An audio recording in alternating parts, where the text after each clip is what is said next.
Wow.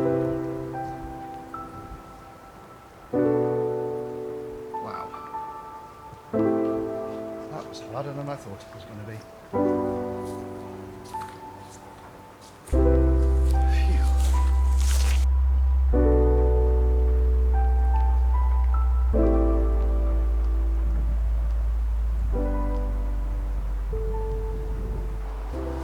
Greetings folks, welcome back to the landscape. If I look slightly tired, it's because I am. I'm in a new location today. It's called White Moss Common. When I looked at it on a map, I thought, no problem. I could park here, little walk. Ta-da, little walk. Oof. And I'm nowhere near as fit as I should be. But I'm up here now. And I am on an absolutely stunning day where I've got bits of cloud all around me. You can maybe see over my shoulder, there are spots of light on the hills. So conditions are absolutely lovely, and I've deliberately got up high so that I can look down on the landscape and try and make the most of those spots of light. There are various plateaus on this location. I'd say most of them, maybe not that one over there, but most of them are a lot lower than where I am right now. But when I saw the vantage point from here overlooking the lake, which you saw in the B-roll, I thought, need to get as high as I can. Now the sun's gone behind a nice big cloud, so I think I've found my first composition, which is literally right behind you. So I think we ought to get the fpL out, get the Sigma out, and have a play with some compositions. I've got the main view. Seen some rather nice grasses in front of me. Maybe a combination of both, I don't know. But yeah, very nice place. And I've got to give Paul Thompson the credit for this location. Paul did a video from this location a few months ago. I'll link it in the description. And when I looked at Paul's video, I thought, yeah, I need to go and check that location out for me as well and see what I could make of it. So Paul, thank you very much indeed, buddy. I'm really glad you actually mentioned where it was, although the lake in front of me is pretty recognizable, so I've probably been able to work it out. But right, here you go, look, the sun's come back out. So let's get set up and see what we can make of this particular location.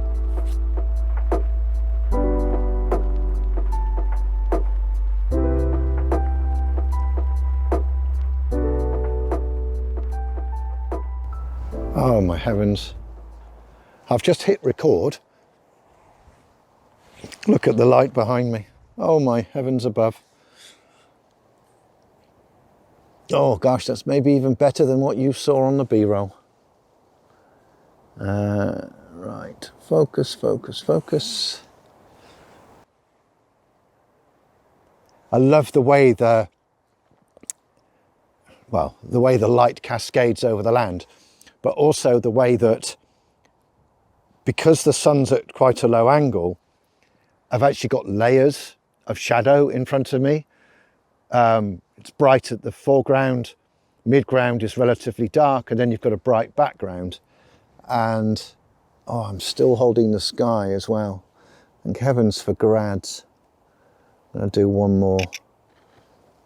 Oh, that is just absolutely stunning and staggering. And I had to wait a long time for that to happen, probably thick end of half an hour from originally talking to you about exploring that scene over there, and then actually having a splash of light. In fact, I've got another one landing on me right now, so I think there's probably going to be another moment where it's fantastic.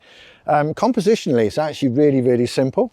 So compositionally, lake more or less bang in the middle, paying attention actually to the fall of the land on the left and on the right, because I always want the land to come into the image as opposed to fall out. So I'm looking for mountains that do that left and right as opposed to do that left and right. It's just a personal preference thing. I've used a polarizer just to take a small edge of glare off the water. It doesn't have a huge effect, but it has a marginal one that I felt was worth having. I've now got a completely lit foreground. The island in the middle is in shadow. Let's do that. Now, I'm not sure I like that actually. The island actually gets lost whilst it's in shadow. So I'm just literally, so the light is actually moving this way across the land. So the island is now just starting to pick up some light.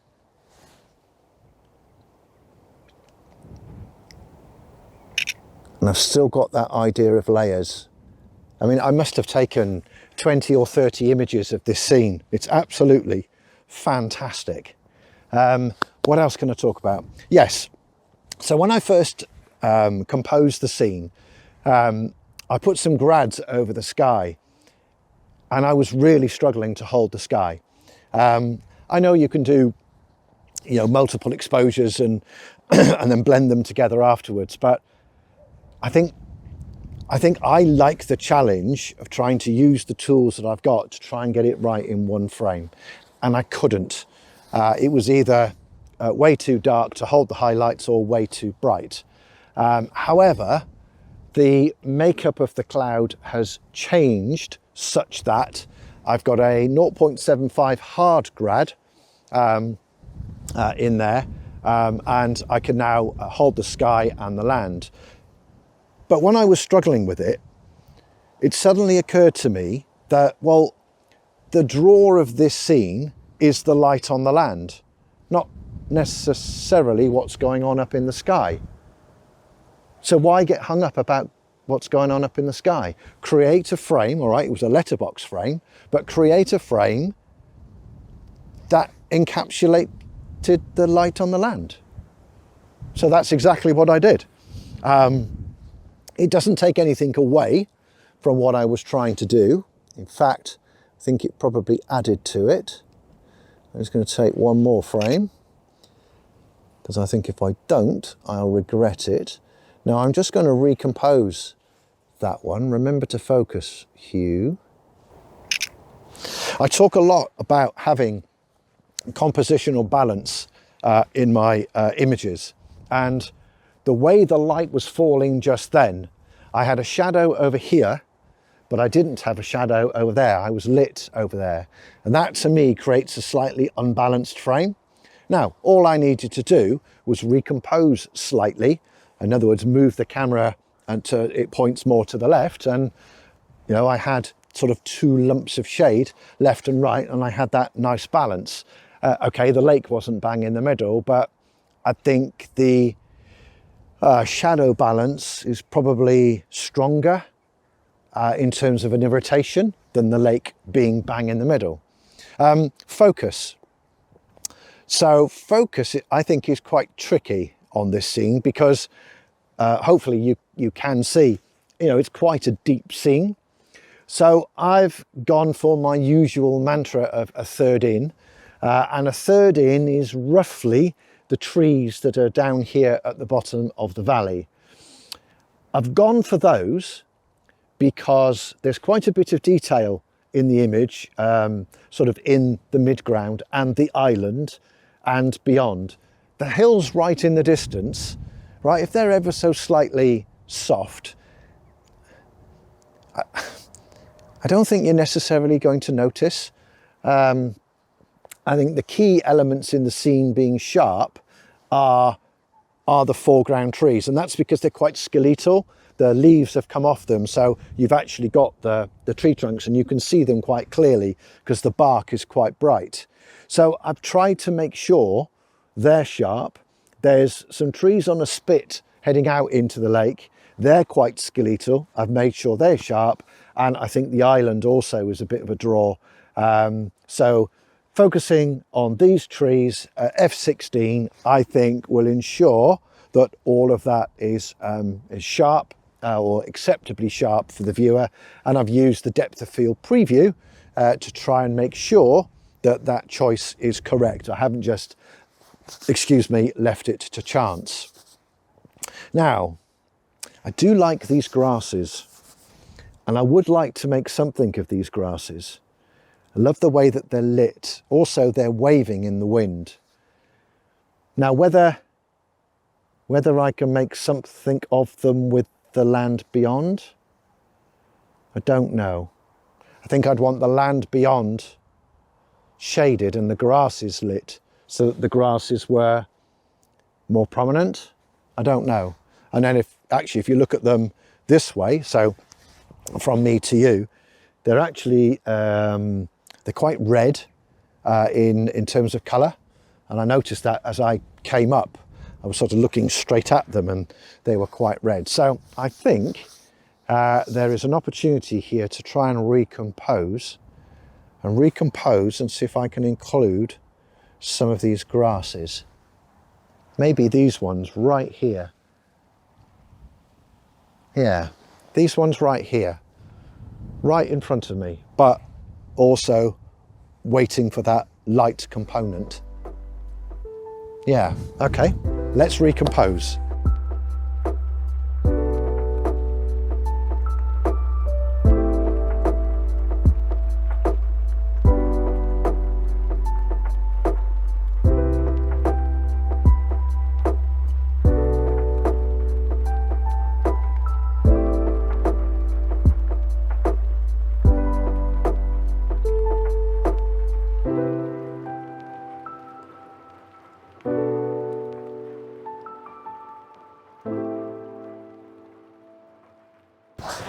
So as usual, that was actually a lot more tricky to do than I thought. So what I'm trying to do is I'm using these light coloured wispy grasses that are all leaning in that direction because of the prevailing wind, and I'm trying to set them off against a dark hillside.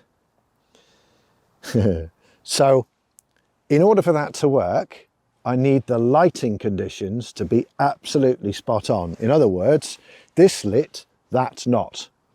And then in software, I can have a play with the contrast and probably the color luminance to try and darken the color further over there, but brighten the color here to actually allow that contrast to be more prominent, and then the idea behind the image will become clearer. One of the challenges I've got is there's some autumnal trees down just down here, I don't know, 10-15 meters away, and they are catching the light. The way that the leaves are tilted, they're catching the light. I haven't really got any other options. This is the best one. And as you saw during the B-roll, I was playing with the height of the camera quite a lot. That was to actually set these grasses behind that mountain and not have them poking up into the sky, and have enough of the mountain above the grasses so that I could create, again, a letterbox frame that just contained these grasses. I'm focused on sort of the most prominent clump, which is sort of here, and I'm at f2.8. I want to try and throw that out as much as I can. I'm also using a polarizer just to see if I can remove some of the glare off the leaves here, you know, of that tree that's 10-15 meters away. And again, just to try and see if I can reduce the impact. Now I've got a spot of sunlight coming over, so let's see if that will give me what I want. Not quite, because this tree here is lit. Oh, yes, it will. Come on, quick, quick, quick, quick, quick. Oh.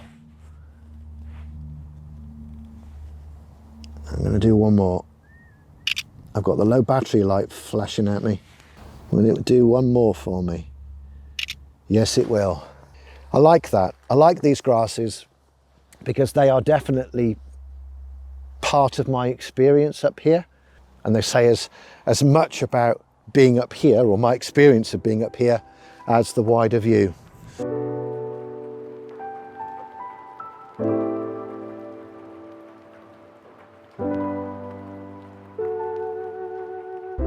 So I'm actually going to leave this video here.